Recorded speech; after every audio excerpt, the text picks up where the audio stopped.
নমস্কার, আমি অমিতাভ। আবার চলে এলাম আপনাদের জন্য নিয়ে এবং অমিতাভর আরও একটি পর্ব। তবে আজকে ওই ধারাবাহিকভাবে গল্প হলেও সত্যি সেই বিষয়ে যাচ্ছি না।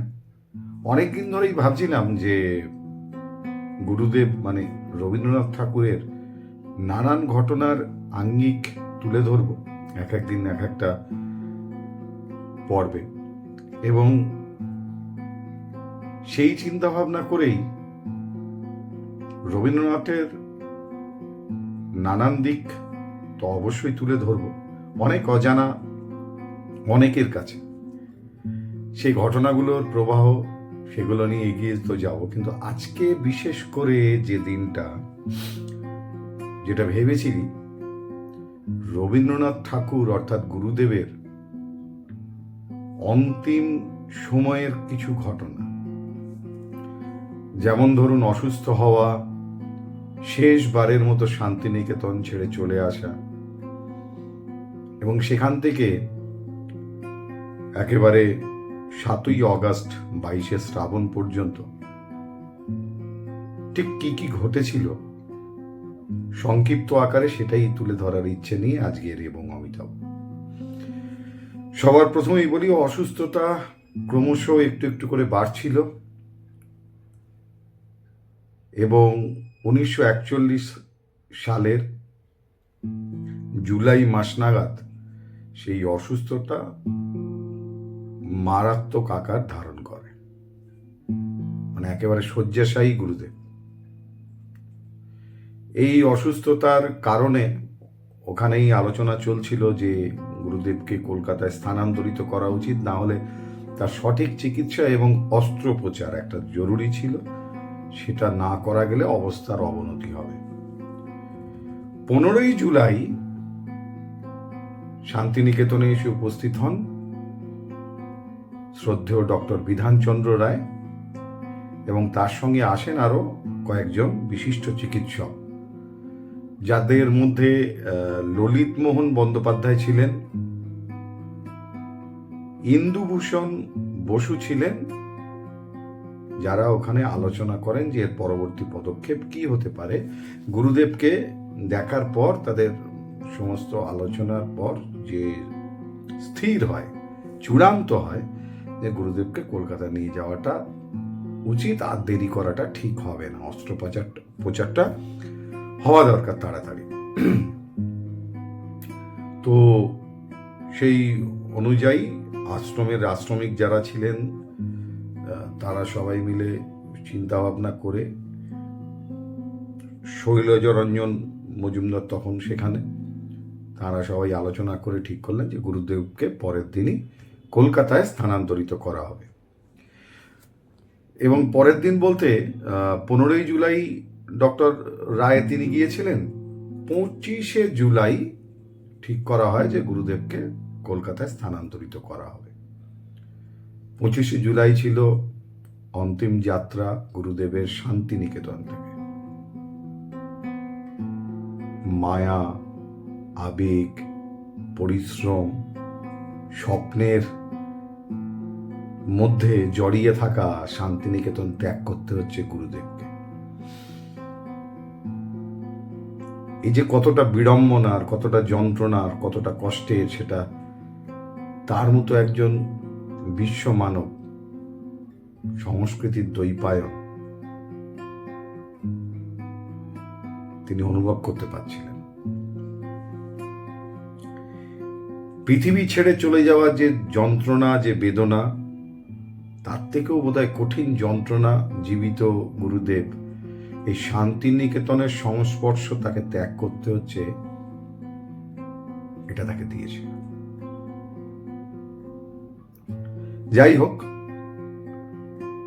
যাতে কোনো দিকে কোনো ত্রুটি না থাকে সবাই মিলে সেই সব দিকে নজর রাখছিলেন। 25শে জুলাই যাত্রার দিন ধার্য হলো। শৈলজরঞ্জন মজুমদার তিনি ভোরবেলায় উঠে বৈতালিক করলেন। অন্তরঙ্গ যে সমস্ত সেবকরা ছিলেন তারা সবাই স্ট্রেচারে করে গুরুদেবকে উদয়নে নিয়ে এলেন, উদয়নের বাড়ির নিচে নিয়ে এলেন দোতলা থেকে, এবং সেখানে এই আরাম কেদারায় হেলান দিয়ে গুরুদেবকে বসানো হলো। চোখে নীল চশমা, সারা শরীর জুড়ে ক্লান্তির ছাপ স্পষ্ট। আশ্রমের সমস্ত আশ্রমিকরা তার সামনে দাঁড়িয়ে, একটা অসাধারণ মুহূর্ত। আর সবাই মিলে গাইছেন রবীন্দ্রসঙ্গীত। এদিন আজি কোন ঘরে গো, খুলে দিল দ্বার।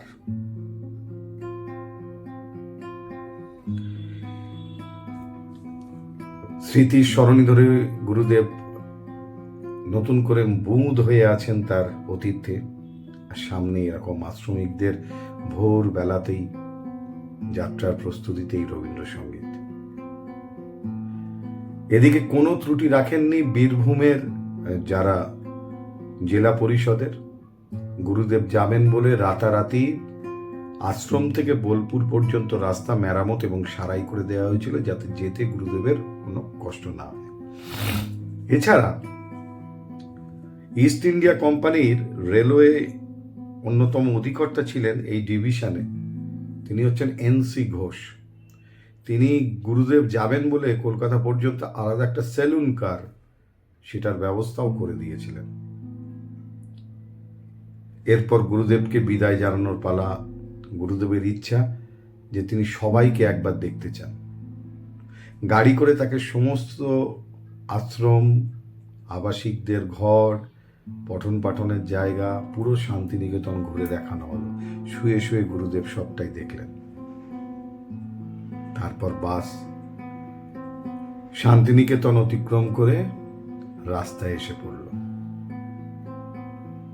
বাস যখন চলতে শুরু করেছে, তখন শত সহস্র কণ্ঠে আশ্রমের, শান্তিনিকেতনের সেই নিজস্ব সঙ্গীত, আশ্রম সঙ্গীত গাইছে সমস্ত আবাসিকরা, আশ্রমিকরা।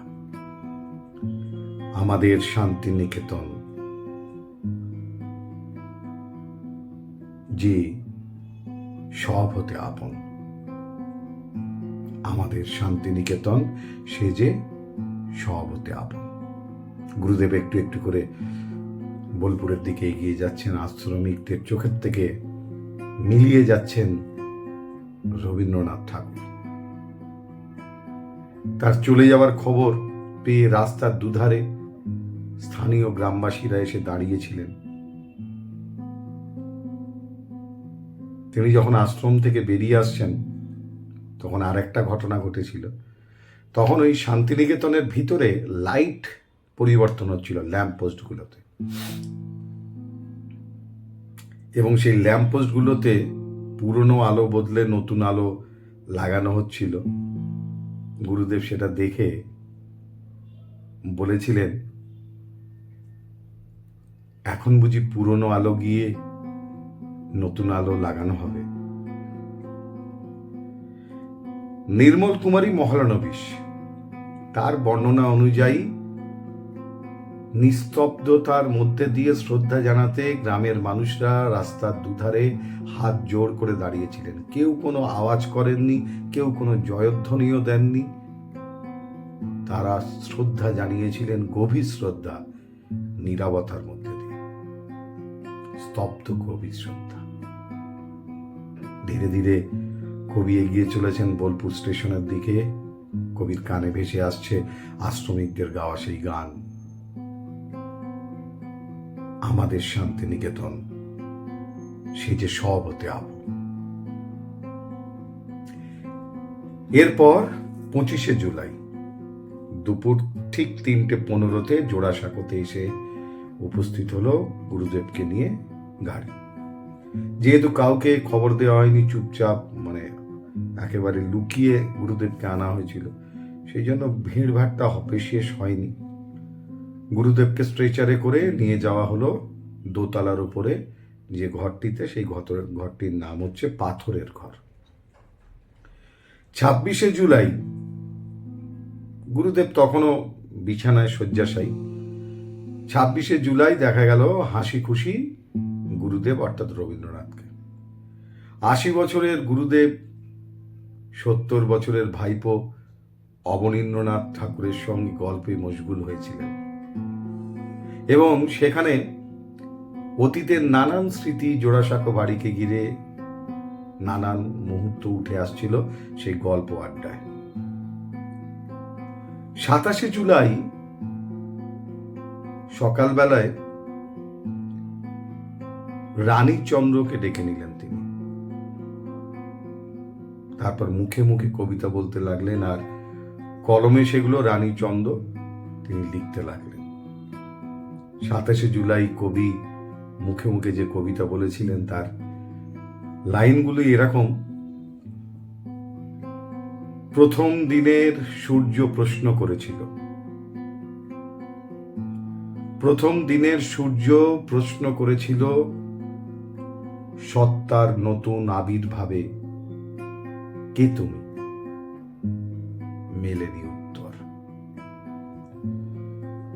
এরপর কয়েকদিন অসুস্থতা, ডাক্তারদের আনাগোনা।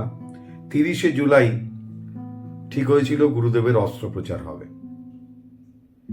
এবং 28-29 তারিখ নাগাদ রথীন্দ্রনাথ তার ঘরে এলে তার পুত্র। গুরুদেব জিজ্ঞেস করেন যে অপারেশনটা কবে হবে, অস্ত্রোপচারটা কবে হবে। রথীন্দ্রনাথ কথা ঘোরানোর জন্য বলেছিল কয়েকদিনের মধ্যেই, কিন্তু ঠিক হয়েছিল 30 জুলাই হবে। হঠাৎ করে রবীন্দ্রনাথ ঠাকুর রথীন্দ্রনাথকে এই কথা জিজ্ঞাসা করার পর রানীচন্দ্রকে আবার ডেকে নিলেন। তারপরে বললেন লেখো। রবীন্দ্রনাথ বিছানায় শুয়ে শুয়ে মুখে মুখে বলে যাচ্ছেন, রানীচন্দ্র লিখছেন। সেই অসাধারণ লাইনগুলো এক এক করে লেখা হচ্ছে, কাগজে কলমে সৃষ্টি হচ্ছে ইতিহাসের। তোমার সৃষ্টির পথ রেখেছ আকীর্ণ করি বিচিত্র ছলনা জালে, হে ছলনাময়ী। এই লেখার মধ্যেই ঘরে এসে উপস্থিত হলেন ডক্টর ললিত। বললেন, আজকের দিনটা বেশ ভালো গুরুদেব, তাহলে আজকেই অপারেশনটা করি। হঠাৎ করে প্রস্তুতিহীন মানসিক অবস্থায় থাকা গুরুদেব শুধু বললেন, আজই? তা ভালো, এরকম হঠাৎ হয়ে যাওয়াই ভালো। এইটা গুরুদেব, এটা রবীন্দ্রনাথ ঠাকুর। লোকাল অ্যানাস্থেসিয়া করে অপারেশন থিয়েটারে নিয়ে যাওয়া হলো গুরুদেবকে। 11:20 পর্যন্ত চলল অস্ত্রোপচার। অস্ত্রোপচারের ওই গম্ভীর থমথমে আবহাওয়া, প্রচন্ড যন্ত্রণা হয়েছিল, কষ্ট পেয়েছিলেন গুরুদেব অপারেশন চলাকালে, কিন্তু মুখ বুঝে সেগুলো সহ্য করেছিলেন। তারপরে সেই থমথমে গুরুগম্ভীর ভাব, সেটাকে একটু কাটিয়ে তোলার জন্য গুরুদেব নিজেই হেসে বলেছিলেন, খুব মজা না? 30 জুলাইয়ের ঘটনা বলুন। 31 জুলাই গুরুদেবকে বিছানায় দেয়া হলো। যন্ত্রণা বাড়ল, সেই সঙ্গে গায়ের জ্বর, কিছুতেই যন্ত্রণা কমছে না। একটু একটু করে যেন কেমন শিথিল হয়ে যাচ্ছেন গুরুদেব। 1 আগস্ট সকাল থেকেই কিছু খেতে চাইছেন না, জোর করে অল্প একটু খাওয়ানো গেছে। কথা বলছেন না গুরুদেব, কথা বলা প্রায় বন্ধ। 2 আগস্ট কিছুই খেতে চাইলেন না। চিন্তা বাড়ালো জোড়াসাঁকো ঠাকুর বাড়িতে। 3 আগস্ট কোনো অবস্থার উন্নতি নেই। 4 আগস্ট সকালে 4 আউন্স মতো কফি খেয়েছিলেন গুরুদেব। বেলার দিকে জ্বর বাড়ল প্রবল, এবং বেলার দিকে একবার পুত্রবধূ এসেছিলেন তাকে কিছু বলতে। তিনি একটা কথাই বলেছিলেন, আমায় জ্বালাসনি তো। তাতে খানিকটা আশ্বস্ত হয়েছিল ঠাকুর বাড়ির মানুষেরা যে গুরুদেব কথা বলছেন, রেসপন্স করছেন, উত্তর দিচ্ছেন। কিন্তু রাতের দিকে প্রবল জ্বর বাড়তে থাকলো। প্রায় ঘরে চলে গিয়েছেন গুরুদেব। 5ই আগস্ট নীলরতন সরকার নিয়ে এলেন ডক্টর বিধানচন্দ্র রায়কে সঙ্গে করে, এবং তাকে দেখার পর অক্সিজেনের ব্যবস্থা করতে বলা হলো। গুরুদেব স্থবির, কোনো শব্দ নেই মুখে। 6ই আগস্ট একটু একটু করে খবর ছড়িয়ে পড়ছে, মানুষ জানতে পারছে কানাঘুষে রবি ঠাকুরের শারীরিক অবস্থার অবনতি, প্রবল জ্বর, কথা বলছেন না, কিছু খাচ্ছেন না, ডাক্তার আসা যাওয়া করছে। একটু একটু করে বাড়িতে 6ই আগস্ট উৎসুক সহনাগরিকদের উপস্থিতি দেখতে পাওয়া গেল। ভিড় করতে শুরু করলো তারা। ততক্ষণে গুরুদেবের হেঁচকি উঠতে শুরু করেছে। রাতে সন্ধ্যে নাগাদ প্রতিমা দেবী অর্থাৎ পুত্রবধূ তিনি এসে আবার দেখতে গেলেন, বাবা মশাই বলে ডাকলেন। সেই একই উত্তর আবার, জ্বালাস নি তো। ঠিকঠাকই ছিল, সবাই মুখটা একটু হাসি হাসি করে ফেলেছিলেন, এই তো উত্তর দিচ্ছেন আবার। রাতে অবস্থার অবনতি হতে শুরু করল। 7ই আগস্ট 22শে শ্রাবণ অবনতি একটু একটু করে বাড়তে লাগলো। ধীরে ধীরে নিঃশ্বাস ক্ষীণ হতে শুরু করলো গুরুদেবের। দুপুর 12:10 গুরুদেব চলে গেলেন। পৃথিবী সংস্কৃতির সব থেকে গুরুত্বপূর্ণ সন্তানকে হারিয়ে সেদিন নিঃস্ব এবং অনাথ। গুরুদেবের এই শেষের কয়েকটা দিন অনেকে হয়তো এভাবে জানেন না, তাই আমার মনে হলো একটু আপনাদের সামনে তুলে ধরি। শেষ থেকে শুরু করলাম। এরপর গুরুদেবের নানান ঘটনা, নানান যন্ত্রণা পাওয়া, নানান উত্তরণ, নানান মুহূর্ত, যেটুকু জানা সম্ভব হয়েছে সেটুকু তুলে ধরার চেষ্টা করব। পরবর্তী পর্বে আরেকটা মর্মান্তিক দিক তুলে ধরার ইচ্ছে আছে, যে রবীন্দ্রনাথ ঠাকুরের মরদেহ নিয়ে যে মৃত্যুর পর থেকে শ্মশান যাত্রা পর্যন্ত বেশ কিছু ঘটনা ঘটেছিল, সেই ঘটনাগুলো নিয়ে পরবর্তী পর্বে বা কোনো একটা পর্বে আপনাদের সামনে ফিরে আসব। ততক্ষণের জন্য সবাই ভালো থাকুন, সুস্থ থাকুন, সচেতন থাকুন, সাবধানে থাকুন। পর্বটির নাম দেয়া যেতেই পারে গুরুদেবের অন্তিম যাত্রা, বা গুরুদেবের শান্তিনিকেতন থেকে অন্তিম যাত্রা। যাই হোক, নামে কি বা আসে যায়, বাঙালির অধিকাংশ আজও তো গুরুদেবের পারিবারিক পদবি জানে না। তাতে তার গীতাঞ্জলির নোবেল পাওয়া আটকায়নি, বিশ্বকবি হওয়া আটকায়নি, তাই না? ফিরছি খুব তাড়াতাড়ি পরবর্তী পর্ব নিয়ে। আর গুরুদেব গীতাঞ্জলির ভাবনাটা বাংলাতেই ভেবেছিলেন আর লিখেও ছিলেন বাংলাতে। জয় বাঙালি। আজকের মতো শুভরাত্রি।